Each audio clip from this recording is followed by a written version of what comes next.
Thank you for joining us. I'm Mary Yanez, Director of the Senior Adult Program at the El Paso Community College. And of course, this is Mature Living. We're going to have a great conversation because we always are trying to educate our families, our community about the services that are available. And sometimes in times of difficulty, we're going to talk about child protective services. We're going to talk about reporting child abuse and neglect. And so we've invited Maritza Hernandez, who is a faith-based specialist with Child Protective Services. And so I guess to begin with, I know this is the first time you're here on Mature Living. Thank you for having me. Well, you're welcome. Tell me a little bit about why it is important to protect our children in our community, and reporting is so important. Yes, reporting is very important. Even if people doubt themselves, that they don't know if they should report it, just to be on the safe side, they should always report. We do have a 1-800 number where they can report abuse and neglect of children, and all the reports are confidential. Very good. So you can remain anonymous. Yes, correct. And if you find that a child possibly doesn't go out to play often, maybe you see them every once in a while, maybe they're thin, maybe they look not too healthy, are those reasons to say something's going on, or what are some of the reasons? They should report. You know, it's as I mentioned, it's just to be on the safe side. We don't always know what goes on in the home, and as soon as a report comes in Austin, then an investigator will go out to the home and see for themselves. It's a welfare check. Yes, correct. And so you just want to make sure that their welfare is okay, that child or those children, sometimes there's many. Yes. I understand that November is National Adoption Month. Yes, it is. Tell me about that. Yes, it's a very exciting month for us, for CPS. It is, we have currently 29 children being adopted. Our celebration is going to be on November the 17th, which is Saturday, this coming Saturday. And it's at the courthouse from 9 a.m. to 12 p.m. And we do have 29 celebration, isn't it? It's a celebration, yes. Of families, yes, and of children that are being adopted. Yes, correct. We have 29 children being adopted this Saturday. That's so wonderful. Yes. Are they locally adopted by local parents, new parents? Yes, they're locally. The 29 children being adopted, they're local. They're here from El Paso. That's wonderful. Yes. Also, there's foster homes also that people can apply to be a foster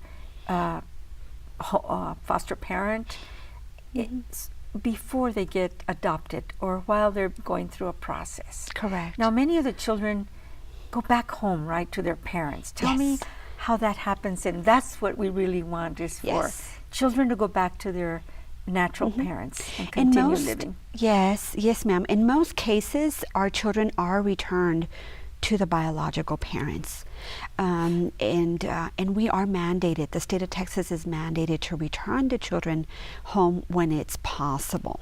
Yes, and most children do return home, and we want them with their families. They don't belong in foster care. They don't belong with the state.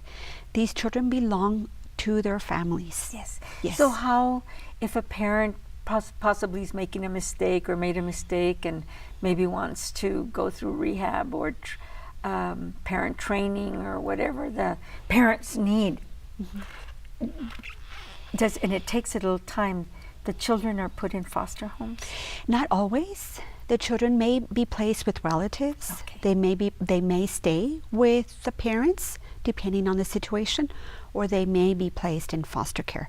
And we do work extensively with the parents, with the biological parents. So being a family member or having kinship is really important, because the child knows the aunts and the grandmas and grandpas. So do many grandparents end up taking care of the children? Yes. We are grateful that in El Paso we have a lot of the children with kinship, and those are with relatives.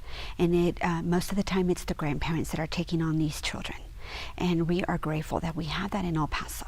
We have Yes. Yes. And do the grandparents get help from you all, or I realize that sometimes there's large families. There's a lot of children, 4, 5, 6 children that the grandparents have to take on, and after being alone and retired, to take on a family, it's difficult. Do you provide services? Yes, there are services that are provided to the grandparents, to the relatives of these children.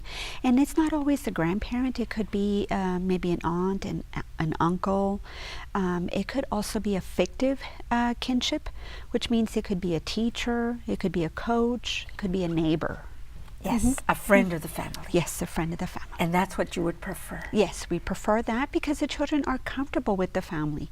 Yes. They belong to their families instead of foster care. It's really important. Yes. How can the faith-based connection, tell me about that. Yes, I'm the faith-based specialist, and so we connect churches with the child welfare system, with CPS. And we have about 45 churches connected to CPS, and so there's a variety of ways that churches can help. It could be prayer, it could be relational, it could be items collected. There's a variety of ways. And talking about items collected and contributions and donations, do you have a place, a rainbow room, or a place where you can donate? Yes, we do have a rainbow room at the CPS office at the main location, which is at 501 Hawkins. We're almost in the corner of North Loop and Hawkins by the Valle Verde campus, the El Paso Community College Valle Verde campus. And so it's basically a large closet that we have, and people can contribute there and drop off items. Those items do have to be new. Okay. Yes. Do you need some during the holiday time? We're always in need of toys, yes, during the holidays. We're always in need of diapers and socks and baby bottles and clothing, and yes, we're always in constant need of items. Sometimes we overbuy.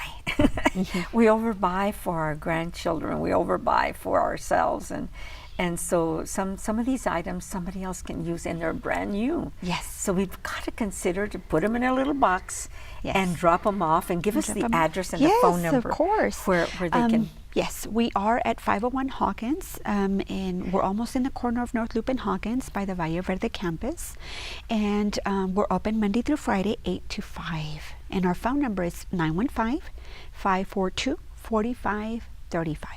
And of course, we've been talking with Maritza Hernandez, who is a faith-based specialist, working with the churches. And so if you have ministries, if you have groups that want to maybe provide even facilities for a support group, yes, things like that. Yes. There's always a way to There's help. a variety of ways. We have one church, Baptist church, that provides our training. They provide the facility for our trainings to foster parents. Yes. That is so good. Yes. Well, November, it's National Adoption Month, and I'm glad that all these children, these 29 children, are going to be adopted in November. We're excited. And we hope that every month we could have 29 more. Yes, that would be correct. Finding a home, yes. a happy home.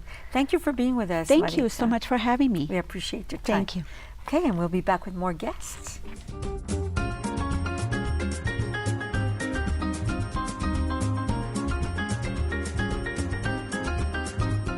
Well, thank you for staying with us here on Mature Living. I have a lady that has been in this community so long, and I've known her for quite a few years, and she's still going at it. And Stephanie Townsend Ayala, thank you for being with us. Thank you. It's such a pleasure to be here. And it's good to know, of course, you have your practice, the Townsend Ayala and Associates elder law practice, but you're also serving on the board of directors of the National Academy of Elder Law Attorneys Texas chapter.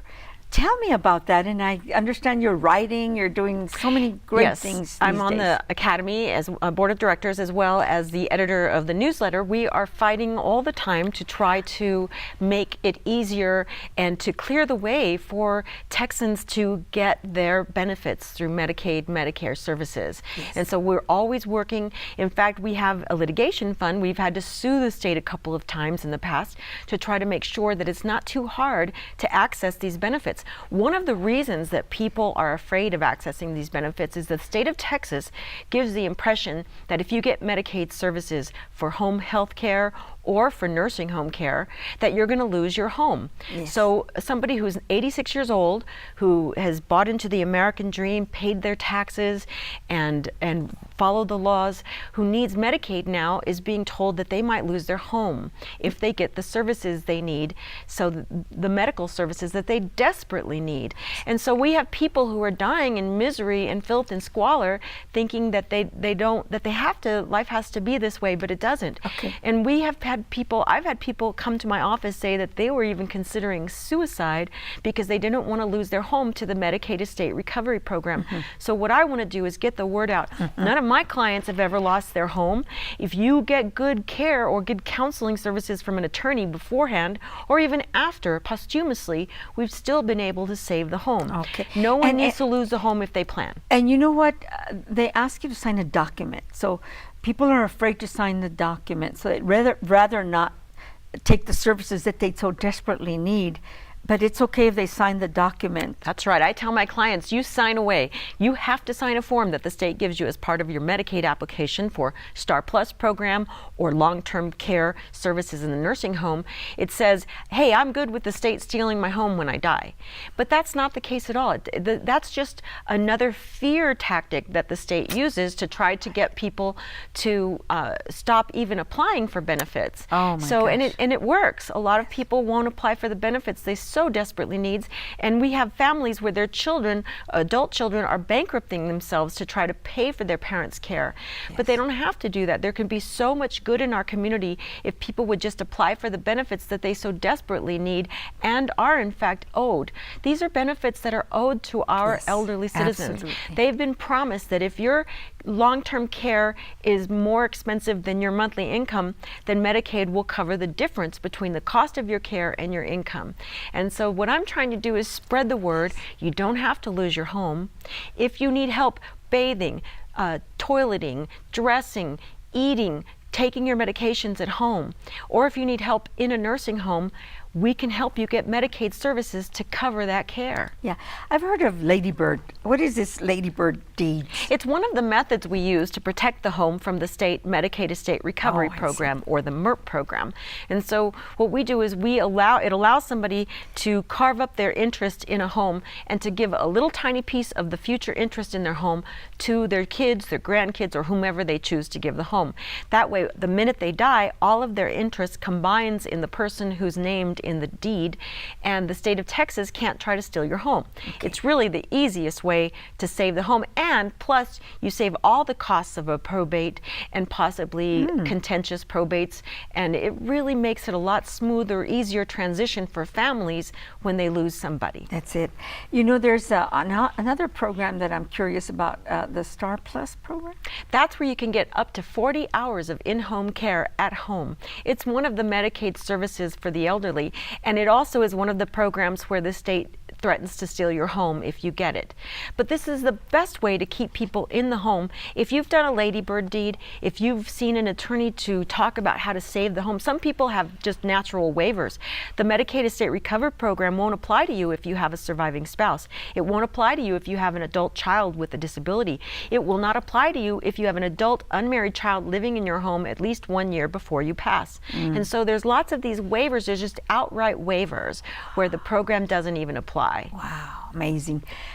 There's a new case that you were talking to me about earlier. The Jimmo case. Yeah, the Jimmo. Tell me about that. If you spend 3 nights in a hospital, then you get up to 100 days of nursing care for physical therapy, occupational therapy, speech therapy in a rehab facility or a nursing home.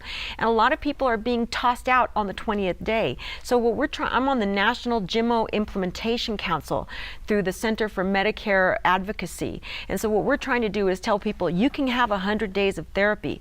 It makes for more successful outcomes and discharges. Yes. Many times family members can't get their act together in 20 days to get the hospital bed at home, to change the way life has changed after a stroke or a major fall. Yes. So families need that 100 days to get their act together to successfully take mom or grandma back home.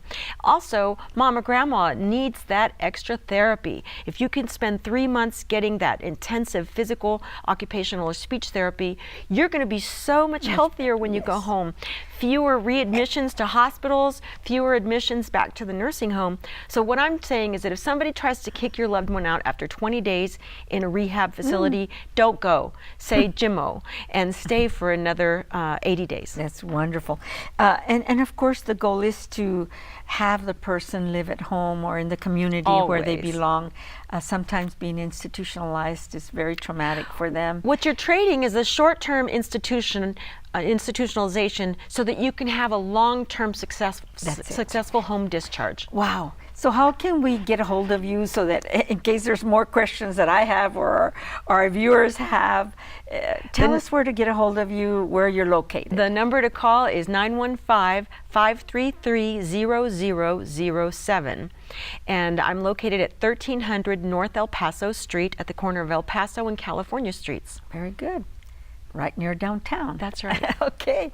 Maybe we'll take the trolley over there. La Right by the tranvía. trolley. Take a trolley over, please, because parking can be harsh. It's right between El Paso Community College and UTEP, and so the kids all park there. Very good. Well, thank you for being with us. We've been talking with Stephanie Townsend Ayala. It's good to see her again here on Mature Living. Great to see you, Mary. Thank you. We'll be back with another guest.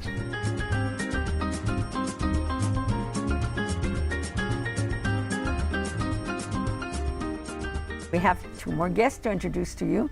They're from Nix Medical Supply. They're going to tell us all about the kinds of assistive devices that are available for this community.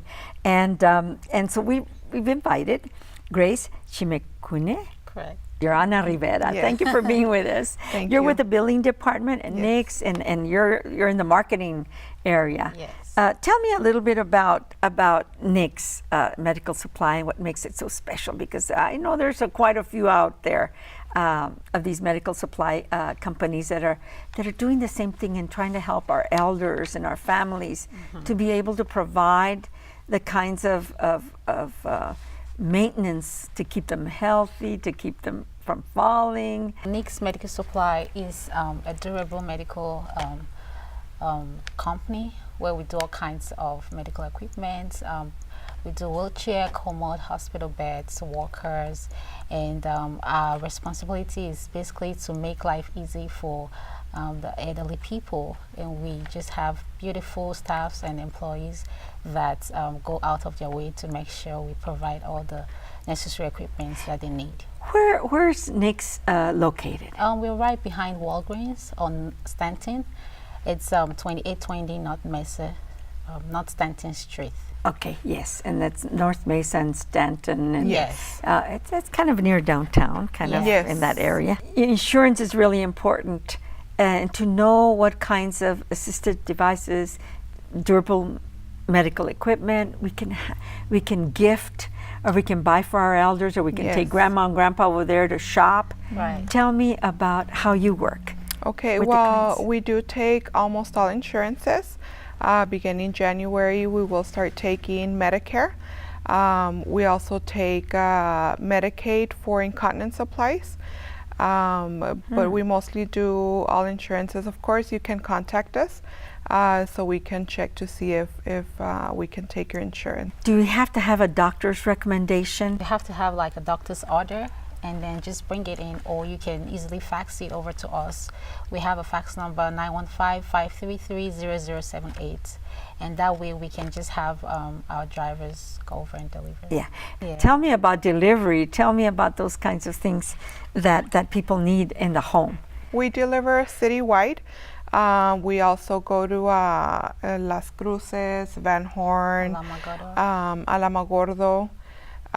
So we deliver citywide. Our technician, he's very professional. He's very helpful. Of course, once we drop off a piece of equipment, he'll explain it to the patient and make sure that they know how to use it before they leave their home. The motorized chairs. Yes. You have the oxygen tanks, Concentrators. and of course you deliver. And probably is there refilling or things that have to happen? There is maintenance to the oxygen concentrator once a month. Of course, if the patient needs extra tanks, they can just go ahead and give us a call, and we'll be there the next day to service them. family members need some support, right? Family Yes. members need not to get injured when they're working with their elders at home and moving them, or If the patient is a little heavy, they can have like these braces that help support or help you help the patient get up. So yes, we do all kinds of braces. If they need whatever braces they want, we also supply those. yes. Can you think of others? You mentioned a nebulizer. I don't know. Yes, the season is coming for the nebulizers. Of course, a Yes. patient that has asthma or a bronchitis. Allergies? Yeah, they the nebulizers. That's for them to get their treatment.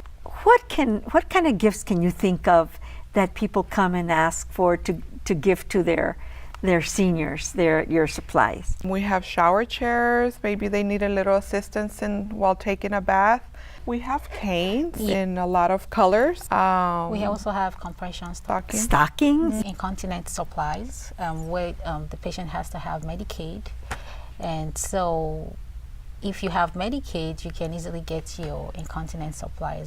We carry all kinds of diapers, and we also have lift chairs. We have hospital beds, like we mentioned earlier. We have walkers, adjustable walkers and canes. We have 3-in-1 commodes, and we have also the motorized wheelchairs. Yeah. Okay, very good.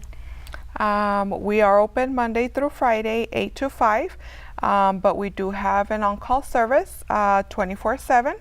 So if ever patient has a problem with the oxygen, or they can call us anytime, and we can send over a technician to help them out with their equipment. Let's give your phone number one more time. Our I don't phone think we've number, been. our phone number is 915-533-8870. Thank you for coming. I Thank you for appreciate it. inviting us. Come back again. Thank you. for having us. Okay, we'll be back.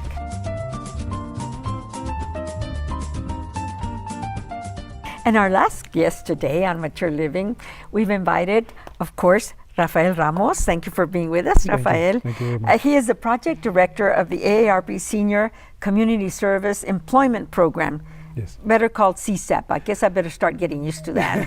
Yes. Of course, I turned 50 a long time ago. So many people that are going to be needing your services. Tell me a little bit about the Community Service Employment Program. The CSEP program is under the umbrella of the AARP Foundation. They are an organization that is trying to help individuals over the age of 55, for us, to be able to get back and get employed again. These are individuals who are out of a job or looking to go back into work, and they may be missing a few skills that they may need that they couldn't have before. So these individuals have to meet some income eligibilities, but once they're in, they're going to be placed with a hosting agency, and they're going to be helped to be able to continue their work, to be able to learn, or if they're changing jobs completely, it is a good way to start, a good way to get your foot in the door, as they say, when it comes to the experience Yes. of what they need to do for a particular occupation. How many agencies do you work with here in El Paso? The CSEP program has been around for 45 years. It is national. We are in most states. Here in Texas, we happen to have about 10 sites, and we're talking about San Antonio, Austin, Brownsville, Laredo. We're talking about Houston as well. There's even two sites in Houston, and of course, there's us. And one of the things that we provide is, in those individuals, is to be able to have a way in which they can actually get back into the workforce and be able to provide for that. So I get calls all the time. Okay. I want to find a job, a part-time job. I can't make ends meet. I've already retired, but it's been difficult. So now I know where to send them. A lot of our referrals come from the Workforce Solutions, and they come directly from them. So they walk in. If we get the opportunity to have them call in, we can be able to immediately let them know about the program, what we provide, what we're all about, because a lot of the things that we try to do is try to educate the individual as to what we try to provide. A lot of individuals do not understand that we are a training program. So even though we do sort of pay, like you would say, it would be a stipend, we are a training program. So it is for They a very have to go through the training. exactly. It isn't just you come in and we find you a job. Exactly. Exactly. So one thing that we try to do is we help them out. While they're training, they have to look for work. And so they have to connect with the Workforce Solutions pretty much on a weekly basis. They have to be out there trying to get Looking. interviews and looking, really Yeah. looking after the training. So it's very important that we let everybody know when they call in, this is what we're about. Job hunting is, Mhm. it could be a nightmare. Yes, we have this workshop called the 50 Plus workshop, and it's based on our booklet that we have called the 7 Strategies for Work, and it gave the individual a chance to be able to know about building your resume, knowing about what to do in an interview, networking. These are things that, as we rolled out this package to all the other project directors, we thought it is better if we actually partner with the one-stop centers, the people that know about being able to do all these things, and they provide the training for us. So we made the pamphlet. The individuals are going to be able to go through this in a training session. It's a 2-hour training session that they do it at the Workforce Center. And from there, the 50 Plus, you don't have to be part of the CSEP program. This is for anybody, Okay. 50 and over, that would like to know a little bit more about how to be able to polish the resume, be able to understand a little bit more about what to do in an interview, how to network, and how to do other key parts that we see are very important for people, the population, 50 plus. That are going to be job hunting or Exactly, looking for exactly. being successful in landing a job. Who can best benefit from your services? The ones that you find have a success story that you can share with us. Yes. The individuals that we help are what we call the most in need, and that is they have barriers, whether it's Spanish being their only language, whether it's basically their ability to be able to comprehend. Some of them are almost close to becoming homeless. So there's all Yes. these little factors that, for us, let us know this is the person that is the most in need. And from there, we try to help them. One of the things that the program provides is almost a ability to be able to have a little breather, because while you're training, you're getting paid to be trained. So you can be able to sort of support yourself in the meantime. And our program is not a long-term solution, but it is a very good segue, going from I don't have an employment to now I have something that I can be trained for, get paid for it, and at the same time I can look for work at the same time. So it's a Yes. little breather, as I've explained to individuals. So we, since one thing I spoke about is the eligibility part, we look for people that are what they call below the poverty level. We try to help them be able to sustain themselves, and that's quite a lot of people. One of our major marketing tools is basically you might not know who's close to poverty. Yes. And that is one of our major precepts, Yes. and the main goal behind the ARP Foundation is to combat poverty. Yes. The agencies, right now I have about 15 to 20 agencies, but they Okay. have, in respect, they have many more satellites between that. So when it comes to how many individuals have I placed in actual hosting agency sites, that doubles to about 40. Well, gosh, we appreciate you taking time to be here, Rafael Ramos. I do want to ask you for your phone number and your location where people can get a Yes. hold of you. We are located at 2211 Missouri, Suite 239. That is close to downtown. And our phone number is 915-542-1705. Very good. Well, you be sure and call if you know someone or if you yourself want to get some training to land a job. We'll see you all next week.